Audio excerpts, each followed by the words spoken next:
जय शिवराय। सर्वप्रथम आज या ठिकाणी आम्ही शिवप्रेमी बांधव व समस्त हिंदू समाज एकत्रित आलेलो आहोत। याचं कारण असं आहे की बागेश्वर स्वतःला जो बाबा म्हणतो, स्वतःला महाराज म्हणतो, स्वतःला खूप विद्वान पंडित समजतो, अशा या बागेश्वरनं छत्रपती शिवाजी महाराजांबद्दल अवमानकारक वक्तव्य केलेले या गोष्टीचा जाहीर निषेध करण्यासाठी आम्ही या ठिकाणी आलेलो आहोत।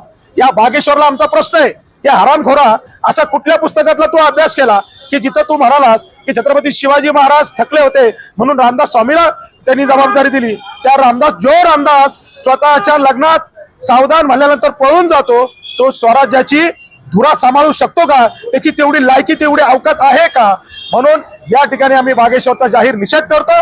या बागेश्वरला आम्ही जोपर्यंत गुडघ्यावर आणणार नाही तोपर्यंत महाराष्ट्रामध्ये त्याचा कुठलाही कार्यक्रम आम्ही होऊ देणार नाही। बागेश्वरचा जाहीर निषेध। विशेष म्हणजे नागपूरमध्ये जे भडवे त्या स्टेजवर बसलेले होते त्यांच्या समक्ष आणि महाराष्ट्राच्या मुख्यमंत्र्यासमक्ष हे वक्तव्य त्यांनी केलं। आम्ही महाराष्ट्राच्या मुख्यमंत्र्यांचा देखील जाहीर निषेध करतो आणि त्या स्टेजवर जे कोणी उपस्थित होते त्यांचाही जाहीर निषेध आम्ही या ठिकाणी करतो। धन्यवाद। परंतु वारंवार अशा घटना घडत आहे की शिवाजी महाराजांचा आपण प्रतिनिधित्व केला जाते आणि ते पण बाधित। मला तरी वाटतं की ही कुठेतरी भारतीय जनता पार्टीची पॉलिसी आहे की काय, महाराष्ट्रामध्ये ते राबवतात की काय? प्रत्येक वेळेला महापुरुषांना टार्गेट करायचं, प्रत्येक वेळेला महापुरुषांना टार्गेट करायचं, नेमकं चाललंय काय? म्हणलं यांना माणसावर माणसं घालायची आहेत का? यांना दंगली घडवायच्या आहेत का? यांना लोक एकमेकांच्या अंगावर सोडायचे आहेत का? हा प्रश्न निश्चितच आम्हाला या ठिकाणी पडलेला आहे। मला हे कळत नाही।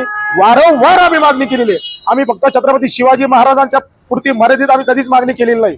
आम्ही म्हणलेलं आहे महाराष्ट्रातलेच नाही देशातले जेवढे महापुरुष असतील त्यांच्याबद्दल ज्या वेळेस जे गरज असतील अशा हरामखोरांवर केसेस दाखल करा, गुन्हे दाखल करा आणि त्यांना पहिले जेलमध्ये डांबा, त्यांच्यावर खटले दाखल करा आणि त्यांच्यावर केसेस दाखल करून त्या केसेसमध्ये कोर्टात त्याची सुनावणी रेग्युलर घेण्यात यावी। हे वारंवार आम्ही म्हणलोय। आम्ही पत्रव्यवहार वारंवार केलेला आहे, परंतु त्याकडे जाणीवपूर्वक दुर्लक्ष केले जातं की काय असं आमचं म्हणणं नव्हे। आमचं तर म्हणणं आहे त्याच्याकडे जाणीवपूर्वक दुर्लक्ष केले जात आहे।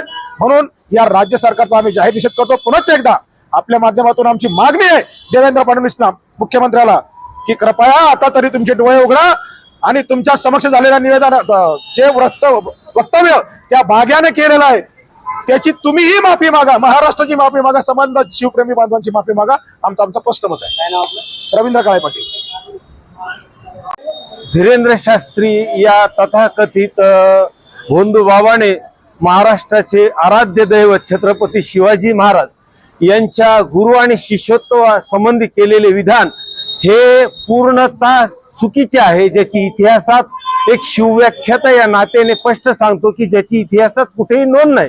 ना रामदास स्वामींनी म्हटलं की शिवाजी महाराज माझे शिष्य होते, ना शिवाजी महाराजांनी म्हटलं की रामदास स्वामी माझे गुरु होते।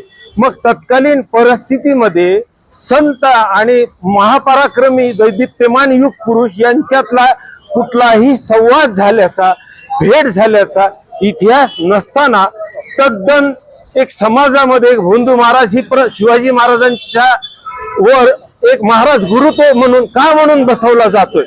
याचा अर्थ हा सिद्ध करायचा त्यांना की शिवाजी महाराजांनी जे दैदिप्यमान जगाला आदर्श ठरणारे कर्तृत्व निर्माण केले ते फक्त आमच्या एका विशिष्ट जातीच्या संतांच्या मार्गदर्शनामुळे केले आणि हा खोडसाळपणा अनेक वर्षापासून इतिहासामध्ये चाललाय।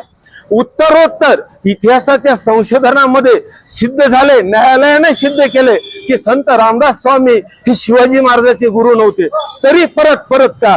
कारण त्याच्या मागे एक आहे, त्याच्या मागच्या दोन गोष्टीत, एक तर खरोखर छत्रपती शिवाजी महाराजांना मानणारे जनमानसात किती जागृत आहेत याची एक तर लिटमस टेस्ट घेणे, किंवा आजच्या ह्या कॉम्प्युटरच्या मोबाईलच्या युगामध्ये कुणीही सखोल अभ्यास करत नाही, मग इनडायरेक्टली त्याच्यावर अशा पद्धतीचा चुकीचा इतिहास लादणे। पण आम्ही हे कदापि होऊ देणार नाही।